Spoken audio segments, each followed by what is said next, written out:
Hi, my name is Katie Coheen, and I am a co-coordinator for the Center of Excellence for Autism Spectrum Disorder, and I'm also a consultant for autism at the Leslie Pearson School Board.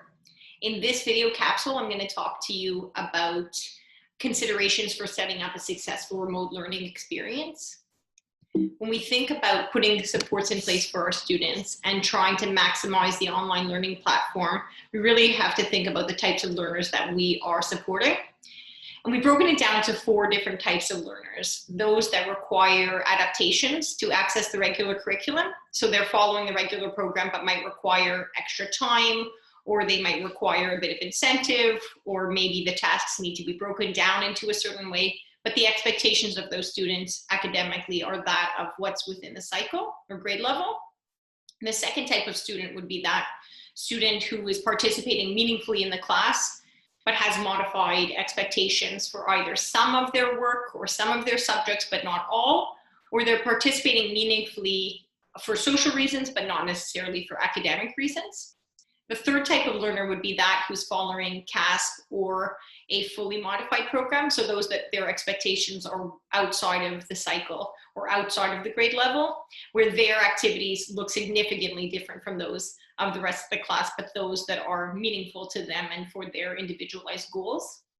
The fourth type of learner, which we don't access as much through the online platform, and we won't be talking about in this video capsule, are those that are not accessible to learning through the online platform. So those for medical reasons or for some other issues, just being on the computer screen and accessing information at a desk with a computer screen is not a reality.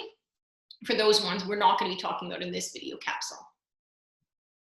One of the things that's really important when you're setting up an online classroom and you're thinking about accessing those learners as best as possible, it's important for us to know what are those child's needs, what worked for them in the past, what were the interventions that were in place, what types of assessments were done for those students. So right now, teachers have access to the individualized education plans on the online platform, and they can access that information.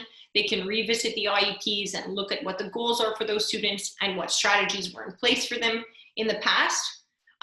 So it's easy for them to make changes to the IEPs and constantly reflecting on whether what they're doing as teachers is really meaningful for those students and whether they're putting all those supports in place that are necessary. In terms of the academic or professional assessments or other medical reports, those are held in the confidential files, which are not available on the online platform. So just having a system whereby teachers can easily access that information so that they can properly tailor their learning experience for the students is key.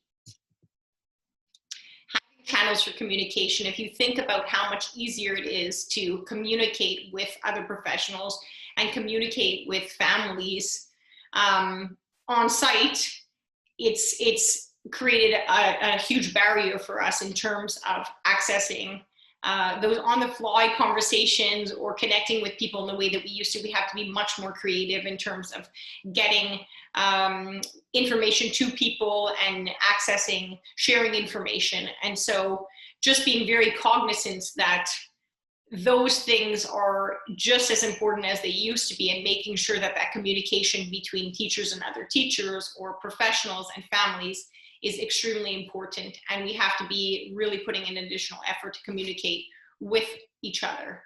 When we think about the collaboration between a teacher and a paraprofessional, on-site learning, a teacher could take the paraprofessional and take 2 minutes at the beginning of the day, say, this is what my plan is, this is what we're going to do. If this goes well, then I want you to do this. If this child's having trouble, then why don't you take them out and do that?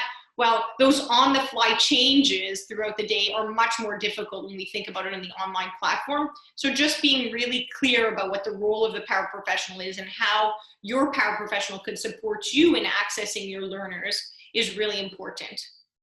So virtual breakout rooms where the paraprofessional might take some of the students and revisit a concept that the teacher taught, or work on modified materials is a reality and is something that should be used often in order to really tailor learning for those specific students that aren't following that of the regular curriculum.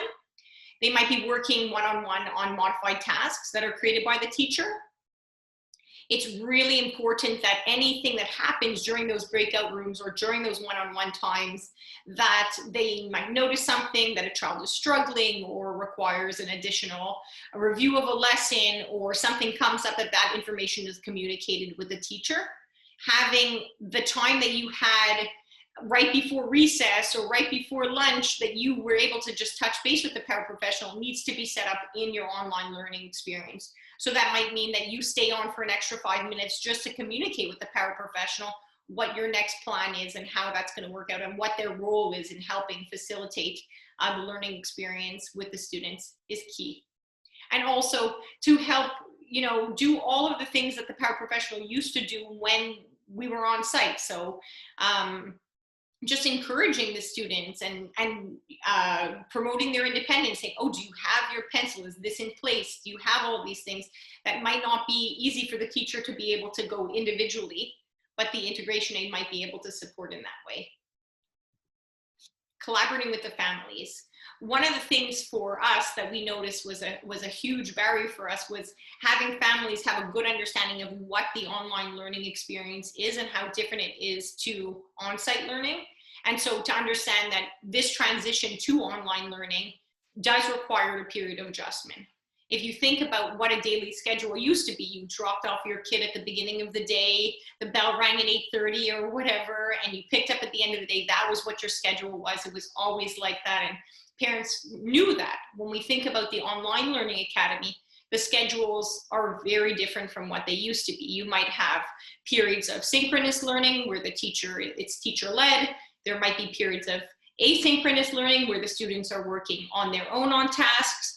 And some of the learning that takes place, or the accessibility to these students, might depend very heavily on the type of support, when the support staff is available, or even when the parents' availability is. Some of the students may not be accessible to learning unless they have someone there at home that sits next to them to help them to open the computer, to guide them through some of just the technical issues that might exist, let alone those that might have issues with attention or executive function difficulties. So having an understanding that some of that schedule might depend actually on the availability of the families or the support staff that's available to the students.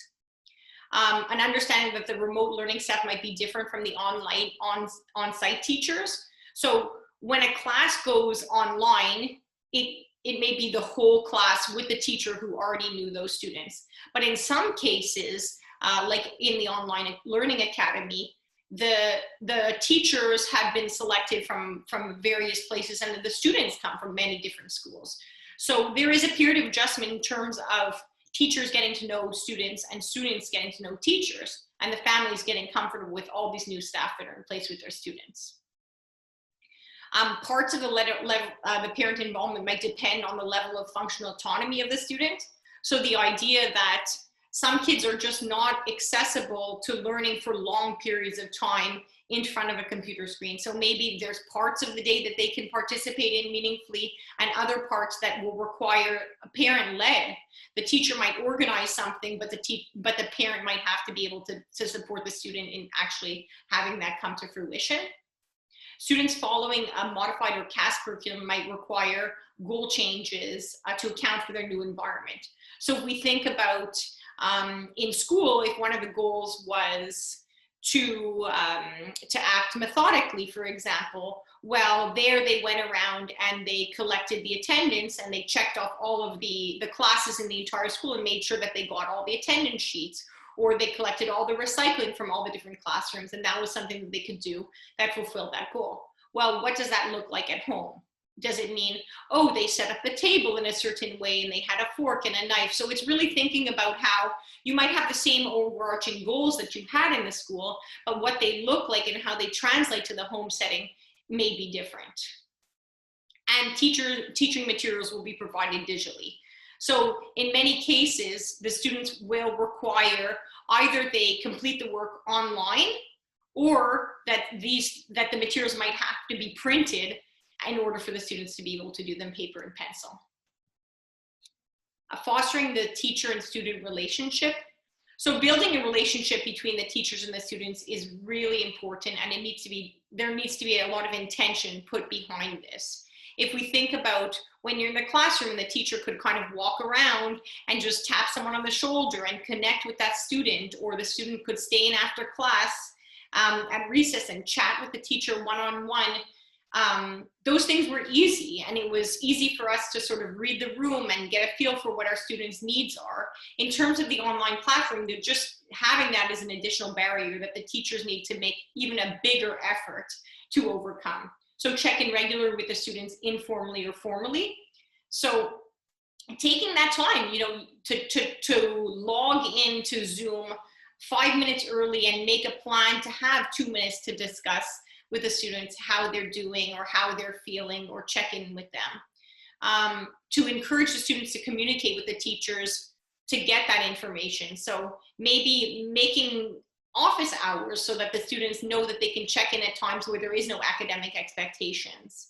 Initiate all of those one-on-one dialogues that you would have done in the classroom, but now you have to be more intentional of setting them up, because when the kids log off, they're gone. So saying, okay, you must stay after class for 5 minutes. I just want to touch base with you, and make a concerted effort to touch base with all of those students.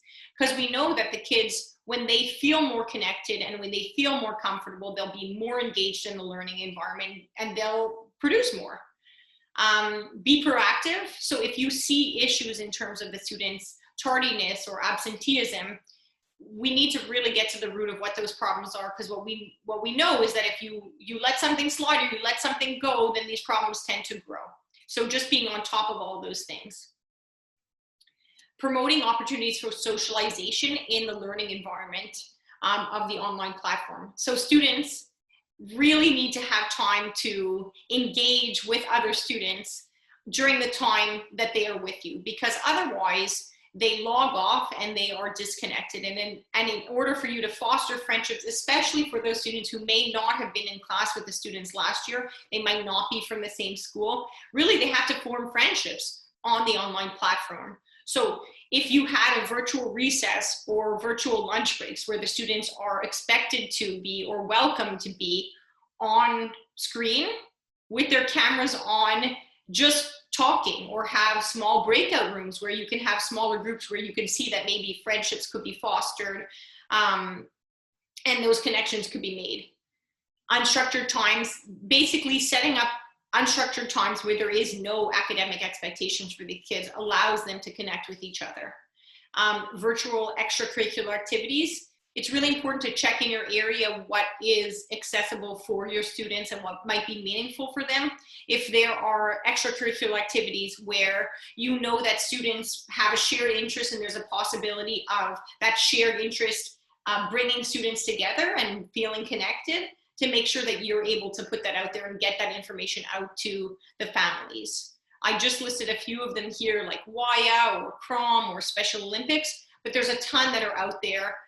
So it's really it's easy now for us to find things that are individual to the kids' interests, and just to really to channel them to get into those things so that they have a bit of an outlet for them to be connecting with others in a meaningful way socially. Also, it's important to set up what's expected and unexpected of your students with your students before right from the get-go.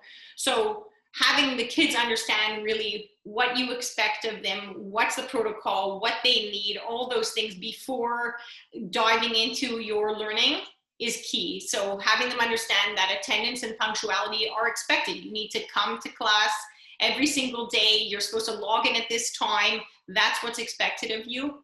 Recording the class or taking screenshots or pictures or sharing them online and social media is obviously prohibited. To minimize visual or auditory distractions. So to make sure that the kids understand that there shouldn't be, it's easy for us as teachers, we can just press mute, but it's important for them to be attending to you as much as possible, and having the doorbell ringing or the phone going off or music in the background or TV in the background is not acceptable, and that's going to stop them from being able to focus. So having those rules put in place is key. Dress appropriately. We don't want to see our kids in their pajamas unless it's pajama day. So if they wouldn't wear it to school, then they shouldn't be wearing it to the online academy. They should come to class dressed as if they are going to on-site learning. Food and drink should be consumed discreetly or not at all. So you might say, okay, during lunchtime or snack time or virtual recess, you can be eating while you're on screen, but otherwise during teacher-led activities, the food is prohibited. And they should refrain from texting or social media, all these distractions that weren't there in on-site learning, the access to social media or gaming or chatting or all those things. Those temptations are so much easier they're so much more tempting right now, and the accessibility is so much easier that it really needs to be clear from the get-go. The possibility for you to ask your student to screen share during a lesson so that you can make sure that you know what they're looking at and what they're doing. It's not the same as when you were on site and you could just take a tour around the computer lab and see what the kids are looking at and what they're doing. So there are different avenues for you to be able to monitor that. And it's important to express to the students what their expectation is when they come to online learning. And finally, one of the things that we're going to be talking about in detail in the next video capsules in terms of those practical strategies really is thinking about that there is no one size fits all. When we think about trying to access our learners, we really have to think about what is the function of the behaviors if we see that they are absent, if we see that they're late or they log off early, if their camera's off, if they seem disengaged. All of these things might stem from a very different reason, child to child, and everyone has a very specific, unique learning profile and needs. And in order for us to really optimize the potential for learning in the online platform, we really have to think about our kids and being creative to address what their individual needs are. In the next video capsules, we're going to be talking about those practical strategies. How can you incorporate visual supports, structure their learning, create incentive, look at motivation, all of those things. And so when you look at the video capsule and you get that information, it's really only as good as your understanding of what the root of the issue is for the child and what is creating that barrier for them for learning.